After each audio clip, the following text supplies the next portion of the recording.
Magandang oras mga kababayan, narito na ang pinaka-latest update natin sa magiging lagay ng ating panahon ngayong araw at sa susunod na 24 oras. Mga kabayan, mas lalo pang nag-intensify si Typhoon Uwan habang patuloy na lumalapit at nagbabantanan tumama sa ating kalupaan. Mas lumawak pa ito ngayon at halos takpan na nito ang buong Pilipinas at mataas na rin ang posibilidad na maging super typhoon na ito sa mga susunod na oras. Alamin natin ang pinakabagong update sa direksyon at lakas nito ngayong araw at tropical cyclone wind signal na kataas na sa maraming lugar sa bansa. Sa kasalukuyan, si Typhoon Uwan ay patuloy na nakakaranas ng rapid intensification ngayon at mabilis na lumalapit sa silangan ng Bicol Region. Ayon sa pinakauling ulat, ang sentro ng mata ni Typhoon Uwan ay may layo na lamang na 525 kilometers sa silangan ng Katarman, Northern Samar o humigit kumulang 585 kilometers sa silangan ng Birac, Catanduanes. Sa ngayon, taglay nito ang pinakamalakas na hanging umaabot sa 165 kilometers per hour, malapit sa gitna at may bugso hanggang 195 kilometers per hour. Ang ganitong lakas ng hangin ay katumbas ng isang matinding unos na kayang magbagsak ng matitibay na punong kahoy, magpatumba ng poste at magwasak ng marurupok na bahay. Sa kasalukuyan, ito ay kumikilos pakanluran, hilagang kanluran sa bilis na 30 kilometers per hour at unti-unti nitong nilalapitan ang bahagi ng Eastern Luzon at Bicol Region. Sa sirkulasyon nito, mas lalo pa itong lumawak dahil ang mga malalakas hanggang sa typhoon force winds nito ay umaabot na hanggang 900 kilometers mula sa gitna. Ibig sabihin, kahit hindi ka direktang tatamaan ng mata ng bagyo, mararamdaman pa rin ang bagsik ng bugso ng hangin at masungit na panahon sa malaking bahagi ng bansa.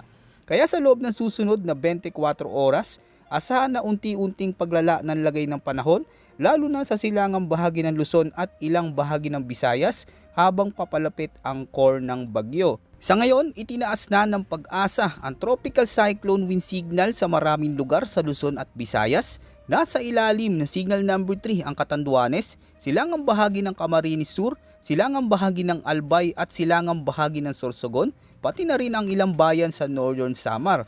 Sa antas na ito, ang hangin ay maaaring umabot sa 90 hanggang 120 kilometers per hour sa loob ng 18 hours na kayang magbagsak ng mga punong kahoy, magwasak ng bubong at magpatumba ng mga poste ng kuryente. Kaya mga bahay na yari sa magagaan na materyales ay lubhan delikado. Nasa signal number 2 naman ang malaking bahagi ng Luzon, particular sa silangang bahagi ng mainland Cagayan, pati na ang mga lalawigan ng Isabela, Quirino, Nueva Vizcaya, Aurora, Nueva Ecija, Bulacan, Metro Manila, Rizal, Laguna, Quezon, Marinduque, Camarines Norte, gayon din ang natitirang bahagi ng Camarines Sur, Albay at Sorsogon, kasama ang mga isla ng Burias at Ticao Islands. Sa Visayas, kabilang din sa ilalim ng signal number 2 ang manlalabing bahagi ng Northern Samar, hilagang bahagi ng Samar at hilagang bahagi ng Eastern Samar. Kasama din dito ang mga bayan at lungsod mula Calbayog, Catbalogan, Borongan hanggang sa mga karatig na lugar sa silangang baybayin ng Visayas. Dito mararanasan ang gale force winds o hangin na may lakas na nasa pagitan ng 65 hanggang 90 kilometers per hour. Sa ganitong bilis, maaari nang mapunit ang mga bubong, mabunot ang mga sanga ng puno at lumipad ang mga magagaan na bagay sa paligid. Ang mga linya ng kuryente ay posibleng maputol at ang mga kabahayan malapit sa dalampasigan ay delikado sa pagtaas ng alon at daluyon ng hangin. Nakataas naman sa signal number 1 ang Batanes, natitirang bahagi ng Cagayan, kasama ang Babuyan Islands, gayon din ang mga lalawigan ng Apayao, Abra, Kalinga, Mountain Province, Ifugao, Benguet, Ilocos Norte, Ilocos Sur, La Union, Pangasinan, Tarlac, kasama rin ang Pampanga, Zambales, Bataan, Cavite, Batangas, Masbate, Romblon, Oriental Mindoro, gayon din sa Occidental Mindoro, kabilang ang Lubang, Calamyan at Cuyo Islands. Sa Visayas, saklaw din ng babala ang nalalabing bahagi ng Samar at Eastern Samar, gayon din ang mga lalawigan ng Biliran, Leyte, Southern Leyte, Bohol at ang hilaga at gitnang bahagi ng Cebu, kabilang ang Bantayan at Camotes Islands, kabilang din dito ang hilagang bahagi ng Negros Occidental at Negros Oriental, pati na rin ang mga lalawigan ng Guimaras, Iloilo, Capiz, Aklan at Antique, kung saan inaasang makakaranas ng malalakas na bugso ng hangin, pag-ulan at posibleng pagbaha. Sa Mindanao naman, kabilang ang Dinagat Islands, Surigao del Norte, hilagang bahagi ng Agusan del Norte at hilagang bahagi ng Surigao del Sur na maaari ring makaranas ng masungit na panahon dulot ng pinalalakas ng bagyong Uwan. Sa ilalim ng signal na number 1, mararanasan ang malalakas na hangin na aabot sa 40 hanggang 65 kilometers per hour. Bagaman ito ay tila katamtaman, ang mga bugso ng hangin ay maaaring magpaalog ng mga punong kahoy, magtanggal ng bubong at magdulot ng panganib sa mga hindi nakasigurong bagay sa paligid. Update naman tayo sa heavy rainfall outlook na inilabas ng Pag-asa. Ngayong araw, inaasahan ang torrential rainfall na higit sa 200 mm ang babagsak sa Camarines Norte, Camarines Sur, Catanduanes, Albay, Sorsogon at Northern Samar. Ito'y katumbas ng halos isang buwan ng dami ng ulan sa loob lamang ng 24 oras. Posibleng magdulot ito ng malawakang pagbaha, flash floods at pagguho ng lupa lalo na sa mga bundok at mabababang lugar. Ang mga ilog at sapa ay maaring umapaw. Samantala, katamtaman hanggang sa malalakas na ulan na aabot sa 100 to 200 mm ang inaasahan sa Aurora, Laguna, Quezon, Marinduque, Masbate, Samar, Eastern Samar at Biliran. Dito, posibleng magkaroon ng localized flooding, pagbaha sa mga palayan at pagtaas ng tubig sa mga coastal communities.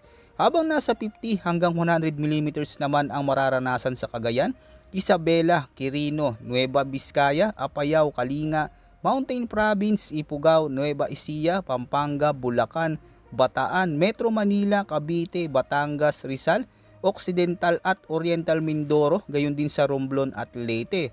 Bagaman hindi kasing tindi, ang tuloy-tuloy na ulan ay maaari pa rin magdulot ng pag-ambon na magiging malakas sa gabi at pagbaha sa mababang komunidad. Pagsapit naman ng araw ng Lunes, November 10, lalawak pa ang saklaw ng ulan habang kumikilos pakanluran ang core ng bagyo.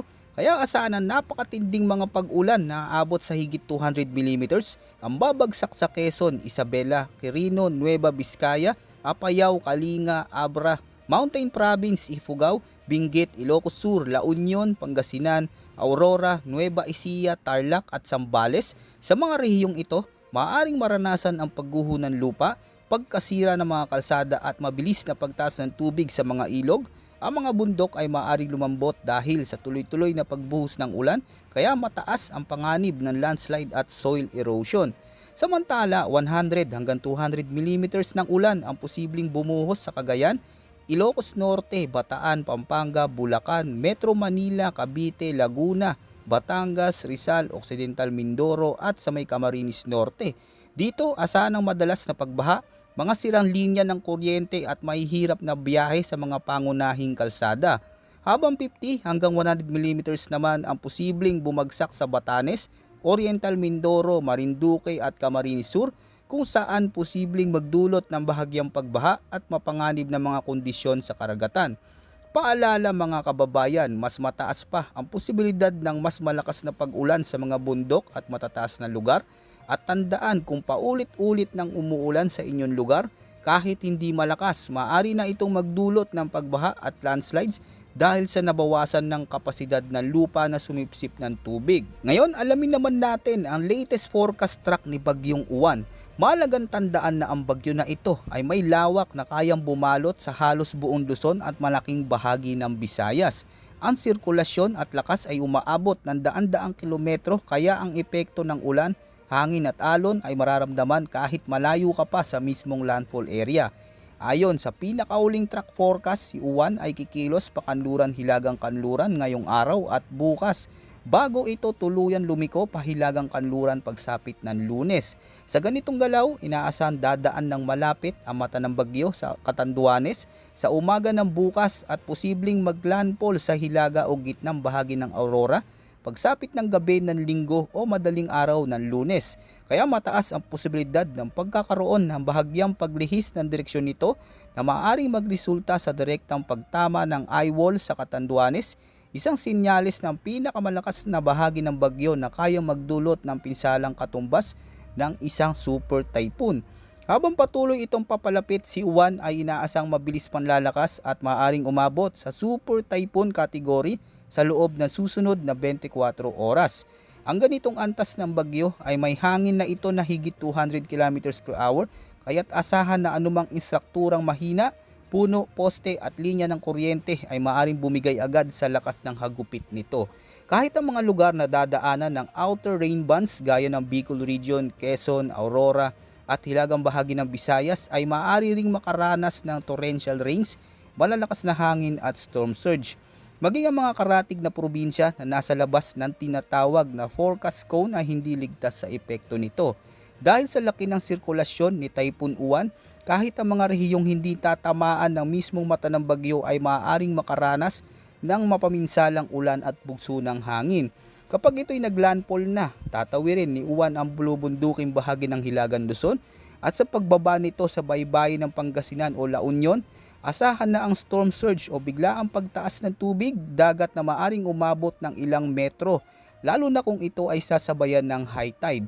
Ang mga baybaying bayan na dapat maghanda na laban sa pagtaas ng alon at daluyong, habang ang mga nasa bundok naman ay dapat magbantay sa pagguho ng lupa at pagdaloy ng putik mula sa mataas na parte ng kabundukan.